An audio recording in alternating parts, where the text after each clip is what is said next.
las presentaciones de nuestros dos invitados con software de código abierto en el ámbito de la información geoespacial. Brevemente les comentaré la dinámica, seguramente ya la conocen, pero tendremos 20 minutos para la participación de cada uno de nuestros invitados. Después iniciamos sesión de preguntas y respuestas, justo después de que terminen las dos presentaciones. Y en el proceso de la presentación de ambos invitados les estaremos repartiendo unos formatos para las preguntas. Por favor, les pido que incluyan su correo electrónico de tal forma de que, si no es posible por cuestiones de tiempo leer la pregunta y que obtenga respuesta, vía correo electrónico les podamos hacer llegar algún comentario. Bueno, les pediríamos a nuestros invitados les hagan algún comentario. Para comenzar, les leeré la reseña curricular de ambos de nuestros ponentes para después proceder con cada una de las sesiones. Comenzaremos con nuestro invitado Álvaro Anguiux. Él es ingeniero técnico en topografía. Se desempeña como director general de la asociación GBSIG y ha realizado numerosas participaciones en revistas y libros, como por ejemplo Fundamentos de la infraestructura de datos espaciales en el libro de Introducción al software libre para las IDES, participación en GBSIG, evolución y claves de un SIG frente al modelo privativo, Directions Magazine, GBSIG, a His Desktop Solution for a Spatial SDA, es un artículo del Journal Geography and Regional Planning. También un artículo más en el Sistema de Información Geográfica e Infraestructura de Datos Espaciales del Cabildo Insular de Palma.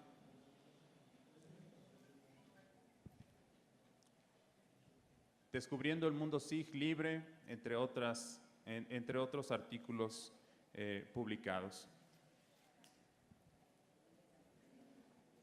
Ha participado también en numerosos eventos de carácter geográfico, tanto nacionales como internacionales. Sin duda, en las 8 ediciones de las Jornadas Internacionales de GBSIG en España, también en las Jornadas de Infraestructura de Datos Espaciales que se desarrollan también en España y las Jornadas Ibéricas de Infraestructura de Datos Espaciales que se llevó también a cabo en España. Bienvenido, Álvaro. Continuaremos con la presentación de el doctor Carlos Raúl Montaño. Él es doctor en Ciencias y Tecnologías del Agua, doctorado que recibió del Instituto Mexicano de Tecnología del Agua. Tiene también una maestría en Ciencias de la Computación con especialidad en redes de computadoras por el Tecnológico de Monterrey. Tiene una maestría en Ciencias del Agua con especialidad en Gestión Integral del Agua de Cuencas y Acuíferos del Instituto Mexicano de Tecnología del Agua. Tiene el título de físico por la Universidad Nacional Autónoma de México, así como matemático. Tiene especialidad en Ciencias de la Computación por la Universidad Autónoma Nacional de México. Su puesto actual es subdirector de Administración de Geobase de Datos y Difusión Web de la Comisión Nacional del Agua en el Sistema de Información Geográfica del Agua.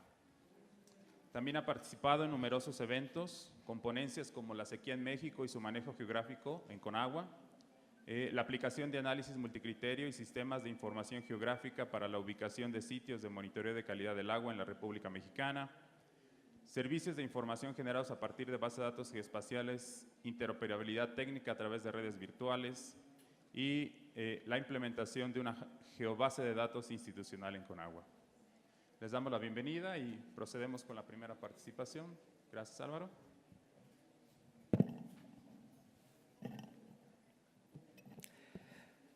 Bueno, buenos días a todos. En primer lugar, quería agradecer a Naciones Unidas y especialmente al INEGI por ofrecerme la oportunidad de estar en estas jornadas. Y también quería felicitarles por el camino emprendido por INEGI hacia la independencia tecnológica y por apostar por el software libre. Además, personalmente, estas jornadas me han dado la oportunidad de visitar por primera vez este país y hablar de software libre en México, país donde por primera vez una constitución recogió derechos sociales, es todo un honor. Voy a hablar de software libre y del modelo de la asociación GBSIG, pero no desde el punto de vista al que suelen estar habituados cuando vemos ponencias sobre este tipo de tecnologías, no desde el punto de vista de los usuarios, no desde el punto de vista de los desarrolladores, el técnico, sino desde el punto de vista de aquellos que han de tomar decisiones estratégicas para una organización. Definir, como dice el título de mi ponencia, cuál es el modelo de desarrollo por el que queremos apostar. Bueno, como las buenas costumbres indican que lo primero es presentarse, les hablaré de la asociación GBSIC. Siguiente.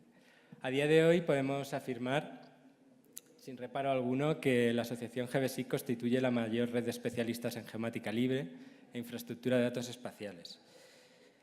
Tenemos proyectos en numerosos países, pese a ser una asociación muy joven. Nacimos a principios de 2010, finales de 2009. Hemos realizado proyectos en, bueno, veis ahí algunos, Alemania, Argentina, Brasil, Ecuador, España, México, Uruguay. Tenemos referencias en los más diversos ámbitos, pues por hacer un recorrido desde montar la infraestructura de datos espaciales, el framework Geo de una petrolera, como es Petróleos de Venezuela, como es PDVSA, hasta proyectos como GBSIC Batoví, que es un proyecto de desarrollo de un software para educación de primaria y secundaria para el Gobierno de Uruguay, dentro del plan Un ordenador por niño. También hemos trabajado para organizaciones internacionales como Naciones Unidas, realizando los proyectos de análisis GIS para asentamientos urbanos para la división Hábitat. Y bueno, en definitiva, somos un conglomerado de entidades, universidades, administraciones y empresas, más de 40 empresas de todo el mundo, más de 40 entidades no empresariales. Tenemos también un centro de formación online en geomática libre, que es ya una referencia, con más de 1.500 alumnos inscritos de más de 40 países. Y les puedo decir que la tecnología marca GBSIC crece día a día. Pero aún así ustedes se preguntarán, ¿pero esto de la asociación GBSIC qué es? Bueno, pues nuestro objetivo se podría definir en poner en marcha un modelo de desarrollo, un modelo que podríamos llamar también de negocio, de producción, con software libre, compartiendo conocimiento, colaborando, que permita producir más, mejor y de forma más justa. El de forma más justa es lógico cuando hablamos de software libre, pero tenemos que preocuparnos también por ese más y mejor para poder competir con el modelo privativo. La actividad nuestra está orientada a diseñar las mejores soluciones para el cliente, ofreciendo las máximas garantías.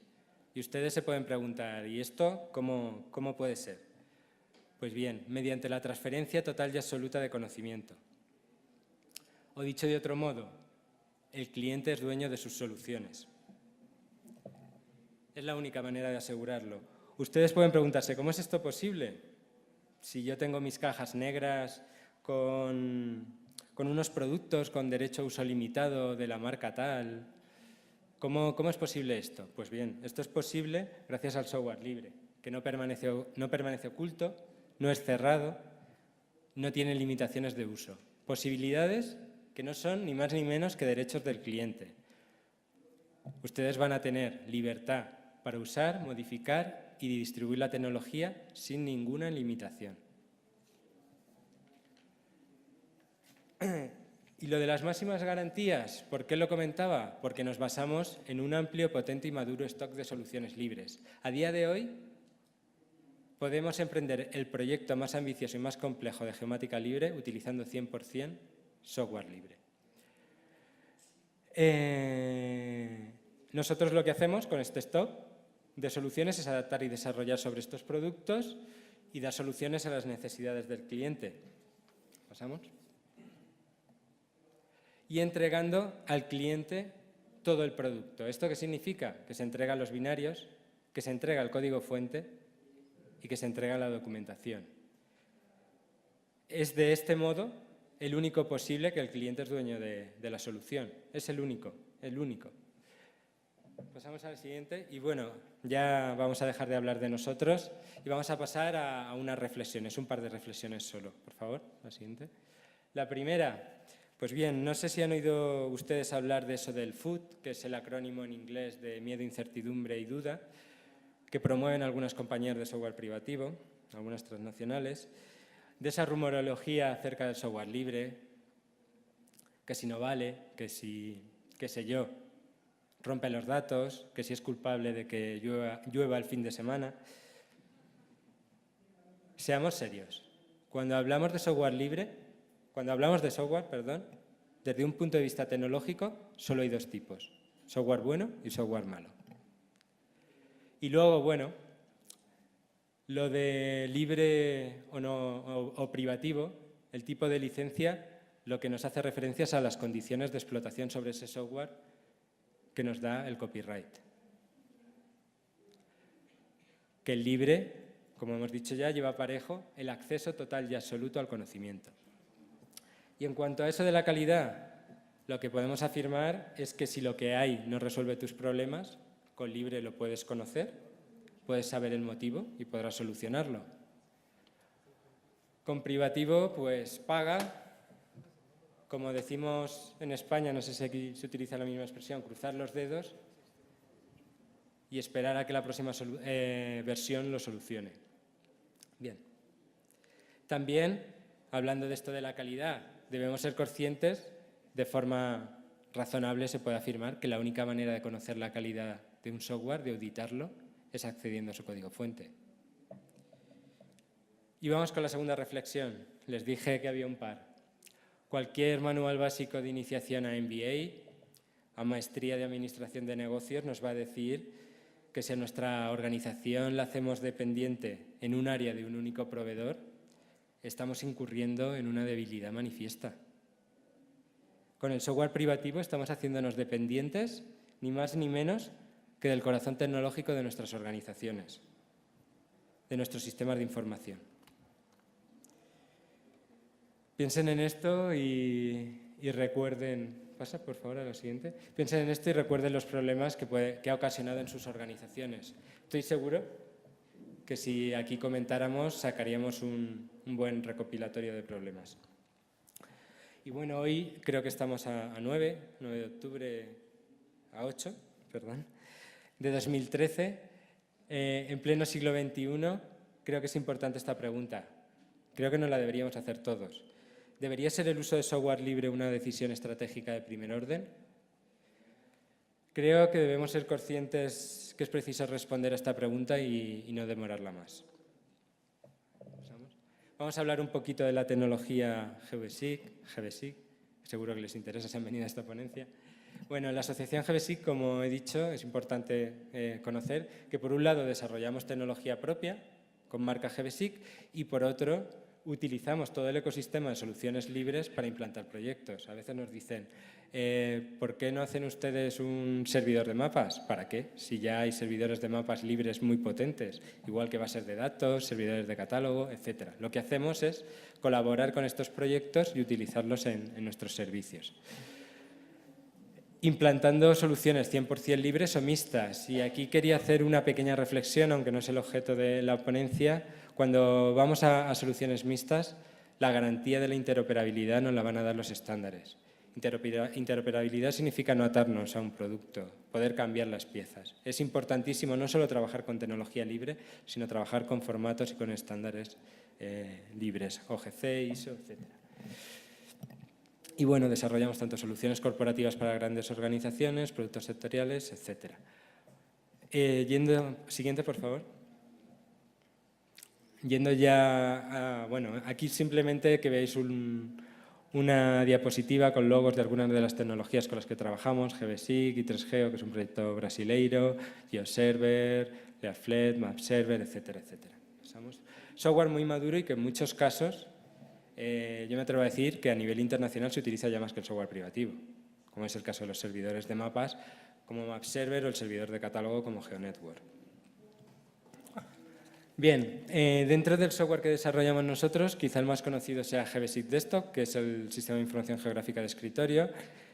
Si yo les digo que es uno de los SIG más potentes, pues me creerán a medias, como es lógico, vengo de la asociación GBSIC. Entonces me gusta poner este párrafo de una organización o asociación de centros de excelencia, institutos tecnológicos de los vecinos del norte, que bueno, ellos como son mucho más listos que yo, vamos a hacerles caso, y dicen que GBSIC puede llegar a reemplazar al software SRI en el futuro. Las características principales: es un software multiplataforma, está desarrollado en Java, funciona sobre cualquier sistema operativo, multidioma, a día de hoy está traducido a más de 30 idiomas, entorno amigable, personalizable, y desde el principio ha nacido con esa filosofía de no solo ser un sistema de información geográfica al uso, sino también un potente cliente de infraestructura de datos espaciales, implementando el mayor número de estándares. De hecho, en su día fue el primer software en implementar todos los estándares de OGC, WMS, FS, CS, y años después lo hizo la competencia privativa. Bueno, esta es la interfaz de GBSIP. Vamos a pasar rápido estas diapositivas porque el tiempo es corto. Ahí podéis ver algunos de los documentos principales, el trabajo con el área de mapas, layout, la parte de tablas. Siguiente.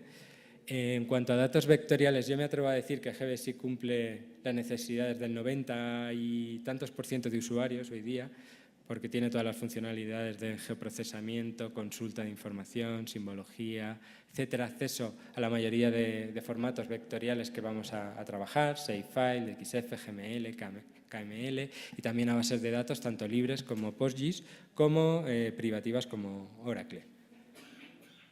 En cuanto a infraestructura de datos espaciales, pues soporta un montón de estándares, WMS, WMTS, WFS, CS, catálogo, nomenclator, etcétera, etcétera. Y además hay una extensión de publicación que facilita la publicación tanto en servidores libres como MapServer como GeoServer. En toda la parte de raster y teledetección, GBSIC no tiene la potencialidad a día de hoy que tiene la parte vectorial, pero sí que tiene las funcionalidades principales que necesitan una gran parte de usuarios. Tanto el trabajo con los principales formatos raster, ECW, MrSeed, JPEG 2000, TIFF, etcétera, PC Raster, como bueno, algunas de las herramientas que veis ahí. Trabajo con histogramas, tablas de colores, vectorización, georreferenciación, etcétera. En edición lo que intentamos es aproximarnos a lo que es un programa CAD.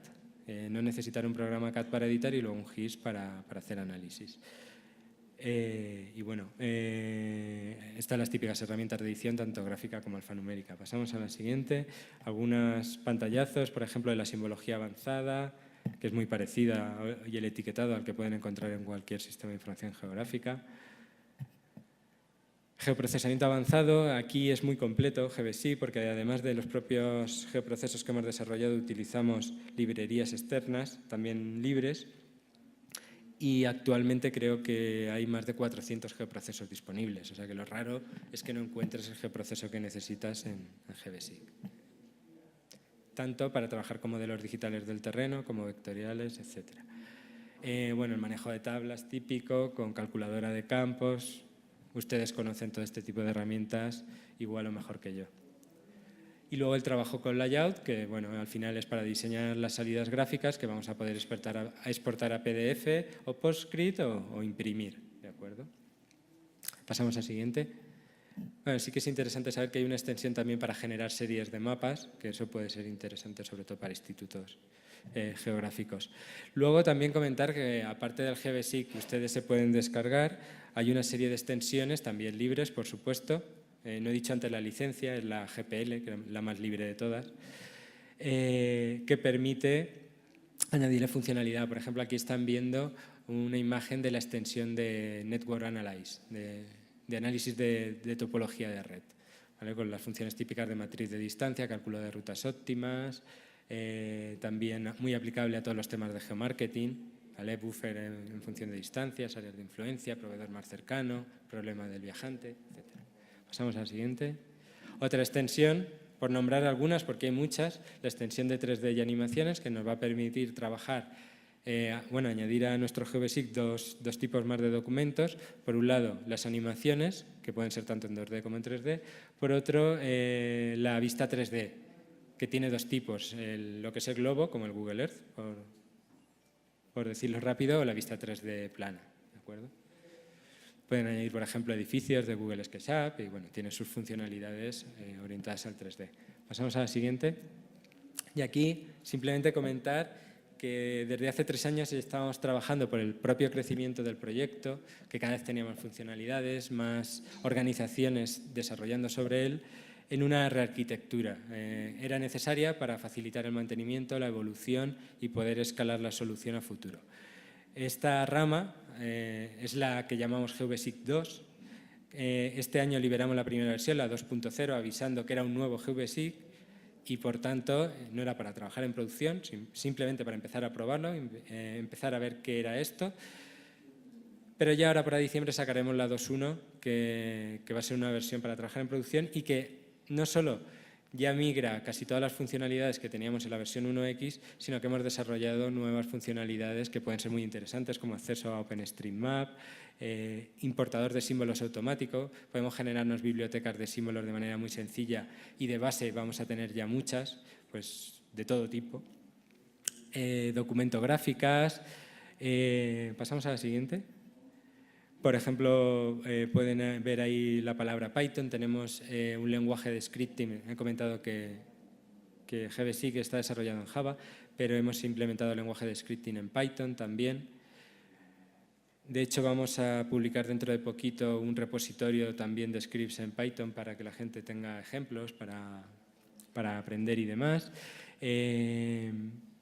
Muy interesante, la versión 2 tenemos un administrador de complementos que, teniendo una conexión a Internet, nos va a permitir instalarnos cualquier extensión o cualquier actualización de cualquier funcionalidad sin hacer nada, como pueden ustedes hacer en Firefox, en Thunderbird, ¿de acuerdo? Entonces, bueno, es una rama que va a ser el futuro y que creo que en muy poco tiempo vamos a poder ver un producto muy, muy potente con respecto al GVSIC actual, que ya lo es. Y además esta versión, a nivel, digamos, hablando de arquitectura de desarrollo, está basada en componentes muy pequeñitos, con un core, un corazón muy pequeño, y esto permite no solo una mayor sostenibilidad, una mayor agilidad para tener versiones, sino también el obtener productos a medida de manera muy sencilla, ya no solo de escritorio, sino incluso web. Nosotros estamos aplicando partes del código de GVSIC, pues por ejemplo para cálculo, para un geoportal de transporte multimodal que hemos hecho con cálculo de rutas. Pasamos a la siguiente. Algunos productos más. GVSIC Mobile es GVSIC para trabajo de campo orientado a dispositivos móviles, con algunas de las funcionalidades que veis ahí. Pues simbología, etiquetado, edición, soporte GPS, acceso a WMS si tenemos acceso a datos, etc. Siguiente, unas imágenes de GVSIC Mobile, porque conozcan algunos más de los productos que tenemos. GVSIC Educa es un proyecto muy interesante, cuya primera distribución se ha llamado GVSIC Back2B, que impulsó el gobierno de Uruguay. Y es muy interesante porque lo que han hecho es, dentro del programa de un ordenador por niño, que llaman Plan Ceibal, en Uruguay, en todos los ordenadores de todos los escolares se ha desarrollado un GVSIC, como comprenderá, mucho más sencillo. Realmente aquí lo que se ha hecho es quitar herramientas y darles un tono más educativo para que los niños aprendan materias geográficas directamente utilizando sistemas de información geográfica libres. No recuerdo el número de alumnos que había en Uruguay, pero bueno, piensen esto en licencias, lo inviable que sería. Alguna solución sectorial, esto es una novedad que comentamos aquí, pero que creo que también va a ser muy interesante. Este producto va a estar disponible en 2014. Es un GVSIC aplicado a carreteras, con funcionalidades, aplicado a carreteras, no a diseño de carreteras. Los módulos en los que estamos trabajando son de conservación, inventario y mantenimiento del catálogo vial, accidentalidad, trabajo con segmentación dinámica, aforos, intensidad media de tráfico. Y es un nicho en el que el software libre no había entrado, no había ningún producto, e incluso los productos privativos, aparte de ser muy caros, eran muy limitados a unas determinadas funcionalidades. Nosotros lo que vamos a desarrollar con unos proyectos que ya tenemos en marcha es un nuevo producto libre, GPL, y que cubra estas expectativas, y espero que cada vez más países se unan también a este proyecto. Y bueno, algunas áreas de trabajo en las que estamos trabajando y de las que esperamos que a futuro surjan los proyectos necesarios, porque nuestro objetivo siempre es, de los proyectos que es viable, derivar un producto. Pues para todo el tema de catastro, todo el tema de gestión de aguas, de saneamiento de abastecimiento, también para la parte de criminología, gestión municipal, turismo, sanidad, defensa, etc. Siguiente. Y otra novedad que vamos a comentar aquí por primera vez, les he comentado antes que estamos haciendo un proyecto para Petróleos de Venezuela. Este es un proyecto muy grande para toda la geomática de una organización, como se pueden imaginar, es una petrolera. Y aquí estamos yendo un paso más allá a lo que es una infraestructura de datos espaciales. Estamos montando un framework geo y de aquí queremos sacar un producto. Tenemos otro proyecto similar en otra administración en España, de la que vamos a sacar otro producto muy parecido, con la diferencia de que uno será en Java y otro será en Python, ¿de acuerdo? Porque también cuando hablamos de grandes organizaciones y soluciones corporativas es importante tener al menos dos lenguajes de programación, porque hay organizaciones que apuestan por uno, organizaciones que apuestan por otro. Y aquí sí que quería comentar que la geomática hemos de verla como una tecnología particular, pero que debe estar integrada en los sistemas de información. Y esto no siempre los geos lo vemos así. La información espacial proporciona un atributo particular, sí, pero es un atributo más. También es verdad que poca información no tiene carácter espacial, pero no debemos trabajar en producir aplicaciones aisladas, como ocurre en muchísimas organizaciones, que tienen su GIS para esto, su GIS para lo otro, su GIS para lo otro, aplicaciones que no se comunican. Y tenemos que ser conscientes de que los sistemas de información, la informática de una organización, debe evolucionar conjuntamente. Siguiente. Entonces, ese es nuestro objetivo con este nuevo producto. Que la parte geo esté totalmente integrada en la informática de una organización.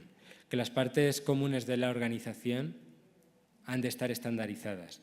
Y un framework geo, al final, todavía no tenemos nombre para este producto, pero no es más que un conjunto de componentes que van a permitir a los desarrolladores de la organización generar aplicaciones de una manera más ágil, reutilizando código, teniendo en cuenta pues, permisos, a qué funcionalidades va a poder acceder cada usuario y facilitando el mantenimiento.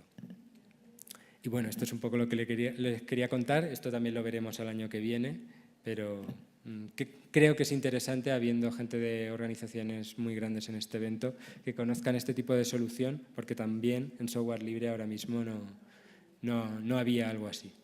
Pasamos a la siguiente. Y ya por último, no les voy a robar más tiempo, unos breves apuntes del impacto de este modelo, de esto que estamos hablando. ¿Qué impacto ha tenido? Hay una herramienta que se llama Google Insights, ahora le han cambiado el nombre, es Google Trends, que mide las tendencias de búsqueda en Internet. Ahí ven una comparativa de búsqueda de GBSIG con los 3 SIG probablemente privativos más conocidos, que son GeoMedia, MapInfo y ArcView, y ven las tendencias. De hecho, en 2008 GBSIG ya pasaba en intención de búsqueda, que es lo que mide esto, a GeoMedia. ¿Pasamos? Está traducido actualmente a 30 idiomas, creo. Tenemos descargas en más de 90 países, más de 100.000 descargas de una versión. Tenemos listas de correo con más de 6.000 usuarios, toda una red social. Y algo que para mí es muy importante y muy significativo son los eventos GBSIG. Son jornadas que organizan las propias comunidades, que no organizamos nosotros.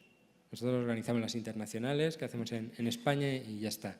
El resto, comunidades organizadas, que es bastante significativo del grado de organización, pues por ejemplo en 2012 se celebraron todas esas jornadas que ven ahí. Las de Latinoamérica y Caribe, por cierto, son itinerantes y cada año son en un país. Siguiente. Tenemos un portal de formación online donde damos cursos no solo de GBSIG, sino de PostGIS, MapServer, etcétera, tecnologías libres. Siguiente. Esta web también es muy interesante. Montamos una web de casos de uso donde los usuarios nos mandan su información, su ficha, su informe de para qué están usando GBSIG y qué problemas tenían y cuáles han sido las soluciones. Y además se puede buscar por categorías, como pueden ser países, como puede ser pues, sector, si es medio ambiente, si es gestión municipal. Y hay cientos de casos de uso, casos de éxito en todo el mundo.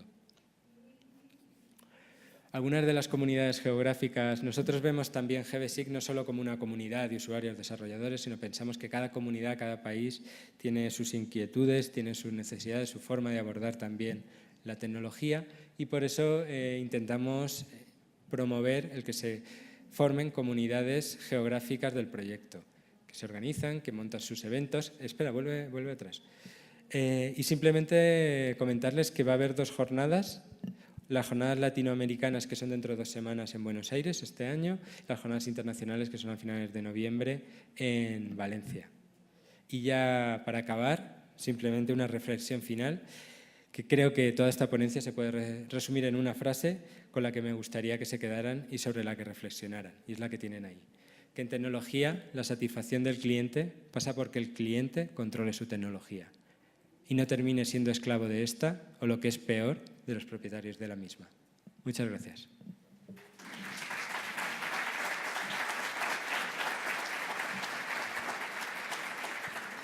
Continuamos con la presentación del maestro Carlos.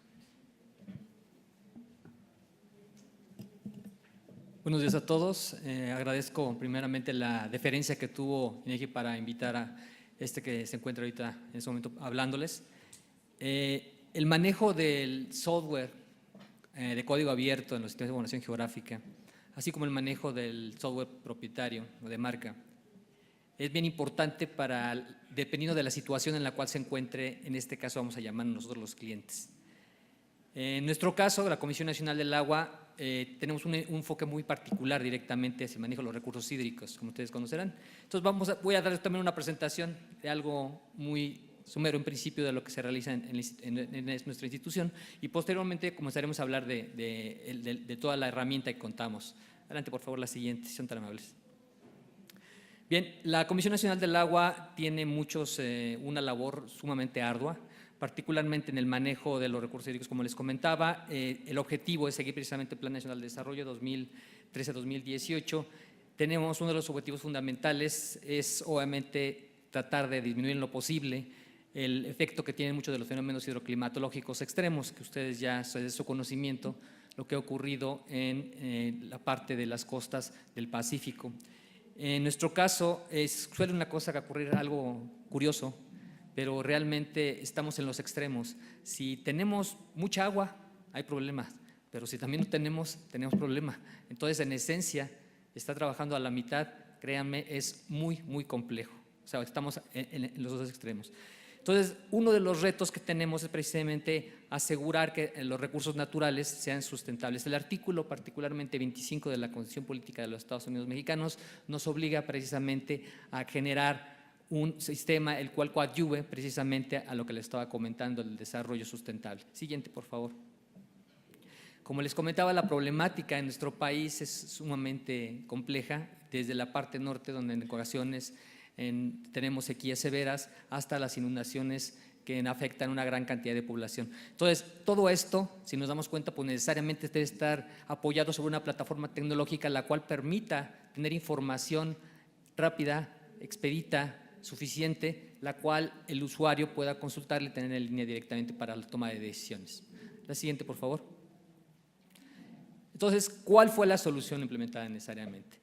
En un principio, la información lo generábamos directamente a través de archivos estáticos, los cuales se encontraban directamente en formato nativo, en formato, vamos a llamarlo el shape, comúnmente manejado para muchos de nosotros, pero resultaba que la información estaba fragmentada. Entonces, lo que tratamos de hacer posteriormente fue tratar de integrar a través de una plataforma que fuera suficientemente robusta, y entonces comenzamos a trabajar sobre una geobase de datos, la cual integrara toda la información, siguiente por favor, del territorio nacional.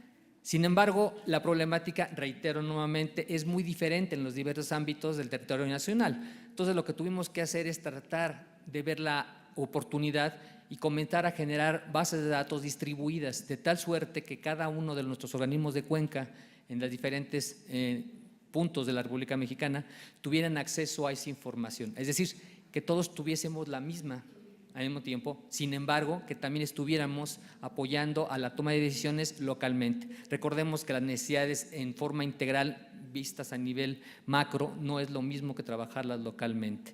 De esa manera se empieza a generar esta geobase de datos distribuida. La siguiente.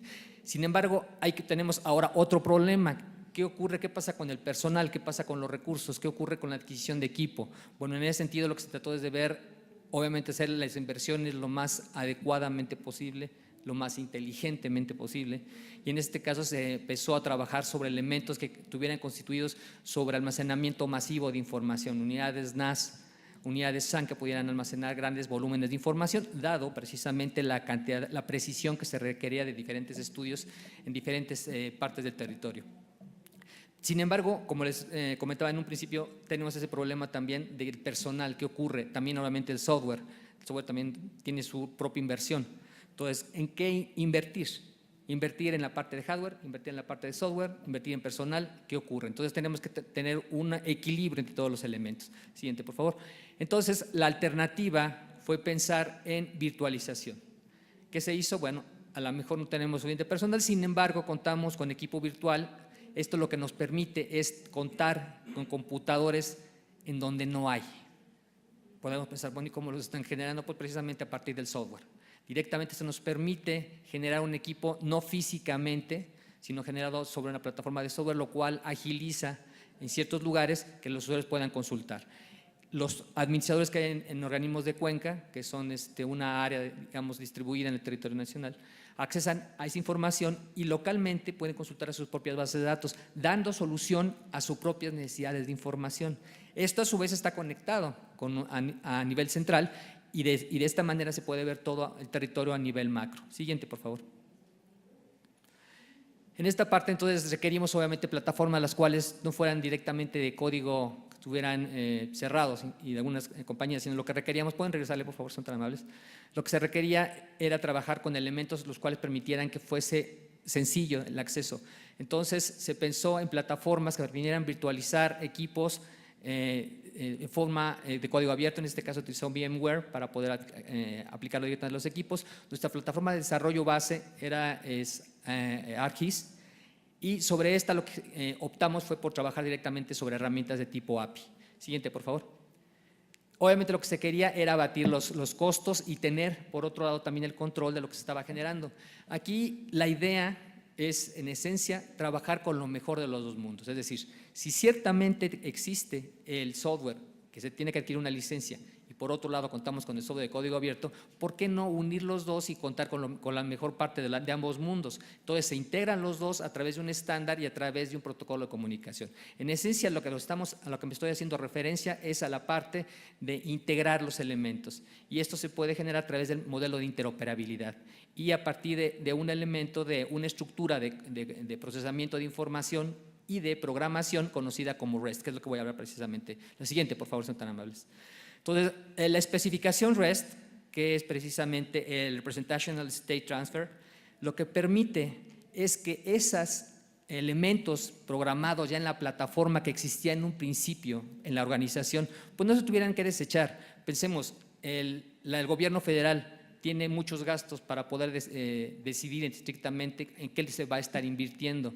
Sería, desde su punto de vista, y los pongo a su consideración, necesario que se reinvirtiera en algo que ya costó varios cientos, a lo mejor miles, millones a lo mejor de pesos, volver a reinvertir otra vez en una plataforma, dado que ya está sirviendo, o sea, ya me es operativa, tengo que volver a invertir nuevamente para volver a crecer. Entonces, ¿por qué no a lo mejor adecuarlo a las necesidades y tratarlo de vincular con nuevas plataformas y esas efectivamente que no sean tan oneroso su inversión, pero que sí me den flexibilidad, que me permitan actuar? Precisamente esto fue lo que nos permitió REST, porque a través de los elementos que ya estaban en esa geobase de datos operando, podían integrarse directamente cada uno de ellos. Aquí hay un problema que ahorita lo vamos a tratar, que es la diferencia entre los modelos, las especificaciones REST y lo que significaría el SOAP directamente para el manejo de esa vinculación de herramientas. Aquí los estándares, siguiente por favor, permiten manejar lo que se conoce como elementos API. La interfaz de programación hacia las aplicaciones da una flexibilidad enorme, de tal suerte que no es necesario tener demasiada compilación en líneas y poder presentar un producto accesible al usuario. Con esto lo que hacemos es que contamos con herramientas, en algunos casos ya inclusive implementadas, las cuales se montan directamente en línea, y la información además la tenemos que integrar directamente con lo que ya contamos en esa geobase de datos que les comentaba en un principio. Se integran los dos elementos, se procesan y entonces las salidas generan un producto muy accesible y fácilmente entendible, digamos, por el general, por el común de los usuarios. Recordemos también que en nuestro ámbito, en el caso de CONAHU, muchas dependencias federales, tenemos varios niveles de consulta. Contamos desde personas que son el general, la población, puede llegar inclusive una consulta a lo mejor de un niño de primaria que nos pregunta, bueno, ¿dónde se encuentra el Río Bravo? Nos pueden llegar a la mejor consultas inclusive que llegan de otras universidades, o en otros países, otras dependencias de gobierno. Queda claro que el nivel de complejidad es muy diferente. Entonces tenemos que manejarlos todos y eso precisamente, esto nos da la flexibilidad porque tenemos varias alternativas de poderlos consultar y de poder presentar la información. Siguiente, por favor. Como les decía, la diferencia entre las herramientas, las especificaciones tipo REST y SWAP, lo que hacen es que en un caso manejamos, bueno, en ambos elementos manejamos el XML. Eso nos hace transparente mover de un lugar a otro lo que sería la programación base. Pero además también trabajamos sobre HTML. El HTTP nos permite también comunicarlos directamente esos dos y permite enlazarlos y hacer una conexión. Aquí hay, como les comentaba, una discrepancia entre uno y otro, inclusive han llegado a discusiones muy acaloradas entre cuál es mejor, cuál me sirve, cuál especificación es la óptima. Y realmente hasta hace poco nosotros estábamos trabajando sobre SWAP, pero teníamos un problema que no era demasiado transportable y no nos dejaba ese código accesible directamente a otros usuarios. Entonces optamos por REST y hasta ahora ha funcionado bien. Las aplicaciones que hemos estado trabajando se han generado sobre Flex, sobre Silverlight, nos han dado muy buenos resultados y han permitido accesar, consultar la información directamente en línea. La siguiente, por favor. La especificación como tal lo que nos permite es generar un catálogo. Lo que tienen ahorita en pantalla no es otra cosa más que simple y sencillamente un catálogo de servicios. ¿Eso qué significa? Quiere decir que el usuario no tiene que volver a reprogramar lo que ya se hizo. Simple y sencillamente manda a llamar a alguno de esos servicios que tenemos en línea y lo carga directamente en su cartografía.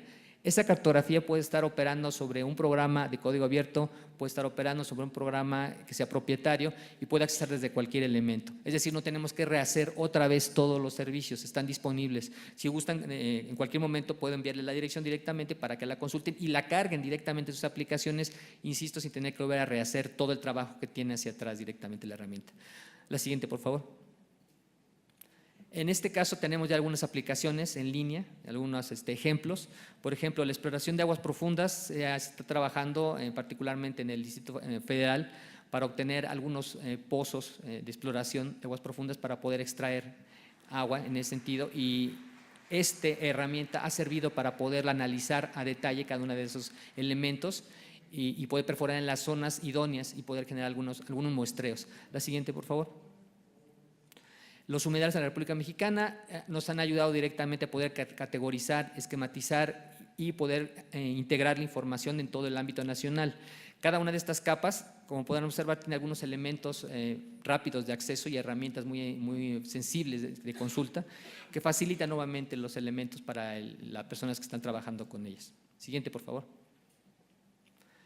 El localizador REPDA de aguas nacionales se permite localizar lo que serían todos los aprovechamientos, tanto de aguas superficiales como subterráneas, los pozos, zonas federales.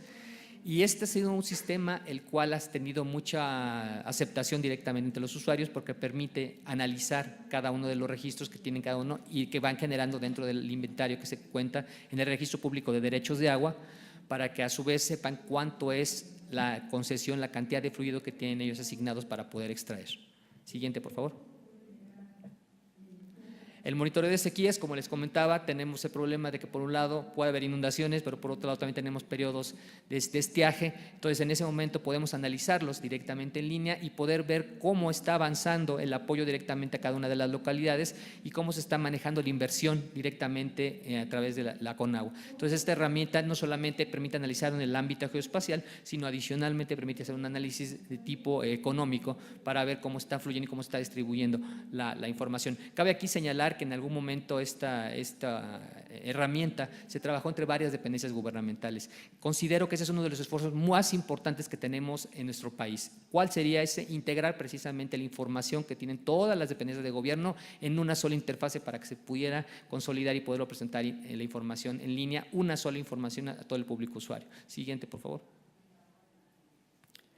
Las reservas potenciales para el agua y el medio ambiente es un esfuerzo que también está haciendo la Comisión Nacional del Agua para poder presentar la información a futuro y ver cuánta agua podemos trabajar en un futuro y manejarla como reserva, es decir, tener la certidumbre de que efectivamente el agua va a estar disponible para las próximas generaciones de manera adecuada. Siguiente, por favor.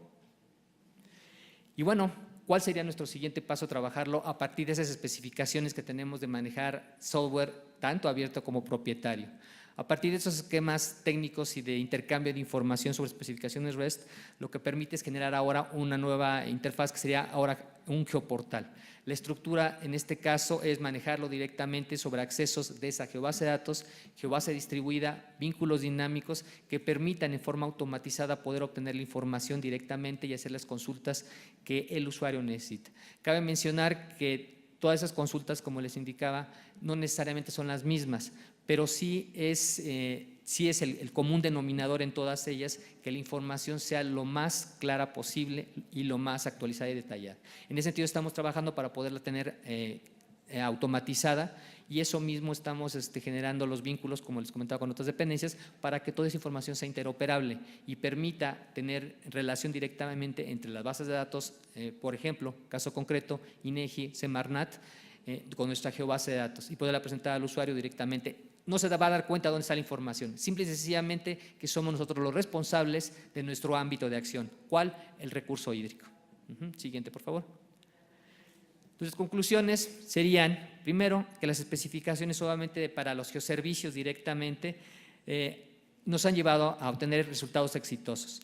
En este caso, lo que nos permite es que en lugar de manejar muchos servicios y muchas informaciones y muchos bancos de datos, manejamos uno solo. Para poder vincular esa información también manejamos una sola lista de servicios. De esta manera no estamos buscando por todos los ámbitos y que esté de una manera distribuida, dispersa, quiero decir. Entonces, en ese sentido, accesamos directamente a un solo banco de datos.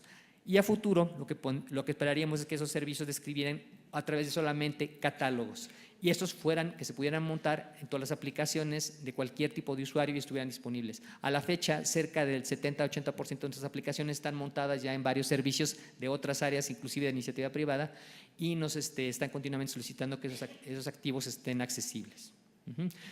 Cualquier consulta, con todo gusto estoy a sus órdenes. Espero que si hay algún comentario respecto a algunos tecnicismos, con todo gusto también los aclaramos. Muy bien, pues muchas gracias, estamos a sus órdenes.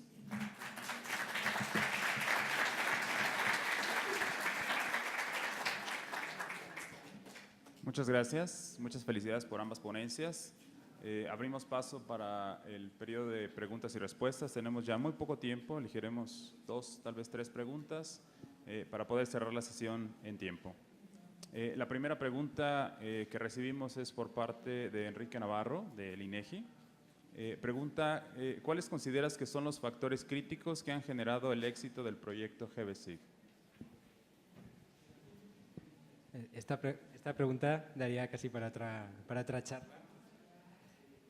Nosotros cuando empezamos el proyecto hay algo que tuvimos muy presente, que era cómo hacerlo sostenible en el tiempo. El proyecto empezó con una inversión inicial de un gobierno regional en España y lo que hicimos fue evaluar qué pasaba en el mundo del software libre. Veíamos que había proyectos que independientemente de su calidad acababan muriendo o acababan siendo absorbidos la empresa que los desarrollaba por una gran multinacional, con lo cual se volvía el mismo sistema del que queríamos escapar, el de proveedores únicos. Entonces nosotros, por resumirlo en una frase, lo que hicimos fue tener en cuenta tanto los componentes tecnológicos como los componentes económicos y organizativos, que podríamos llamar también políticos, a la hora de cómo organizar un proyecto de software libre. Esto es lo que en su evolución llevó a constituir la asociación GBSIG. La asociación GBSIG se basa en un concepto muy simple. Si hay empresas que ganan dinero con esto del software libre, de la gemática libre, estas empresas son las que deben mantener el proyecto. ¿De acuerdo? Eso por un lado, esa parte económica, y por otro, por supuesto, impulsando todo el trabajo con las comunidades, impulsando la colaboración, democratizando el proyecto conforme iba creciendo. Es un proceso largo, ya digo, daría para una charla, pero lo principal, creo yo, es tener en cuenta no solo aspectos científicos, sino también aspectos organizativos y económicos a la hora de organizar un proyecto de software libre. Muchas gracias. La última pregunta que estaremos tomando de hoy es también de INEGI. Efraín Limones García pregunta si la cultura o el idioma juegan un papel importante en la tendencia de elección de software, ya sea libre o privativo. Seguro. Yo si tengo un software solo en japonés, difícilmente lo voy a utilizar. De hecho, GBSIG está muy extendido en Latinoamérica por distintos motivos, pero uno de ellos es el idioma. GBSIC produce todo en inglés y en español, y de ahí se traduce a otros idiomas por colaboraciones de la comunidad. Pero toda la documentación, toda la interfaz, todo está en español, con lo cual es muy fácil. Aquí voy a contar una anécdota, aunque sé que tenemos poco tiempo. Cuando la primera vez que viajé a Latinoamérica, que fue a Venezuela, precisamente al Instituto Nacional de Estadística de Venezuela, me comentaban que allí la versión en aquellos momentos de ArcGIS, que era el ArcView 3.2, no la distribuían en español, cuando en España sí que la estaban distribuyendo en español. Esto es un ejemplo de cuando se tiene el monopolio, lo poco que se cuida al cliente. Entonces, ellos decían que era mucho más fácil utilizar GBSIC porque entendían el proyecto, entendían el programa, entendían el idioma. Muy bien, muchas gracias. Bueno, hay más preguntas, yo se las haré llegar a nuestros amables ponentes. Hay felicitaciones también para ambos. Pero con esta pregunta concluimos. Pasamos, yo creo que si tienen por ahí los reconocimientos, que nos los hagan llegar, por favor.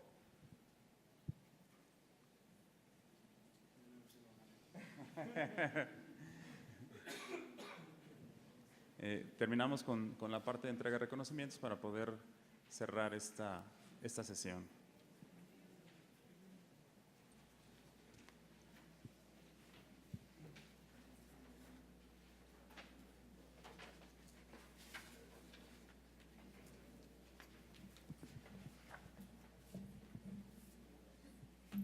Para Álvaro Bangiux, por su participación como ponente. Muchas felicidades.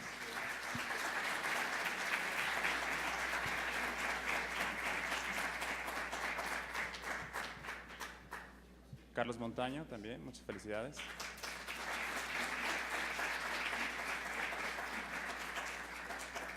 Felicidades. Muchas gracias por su atención.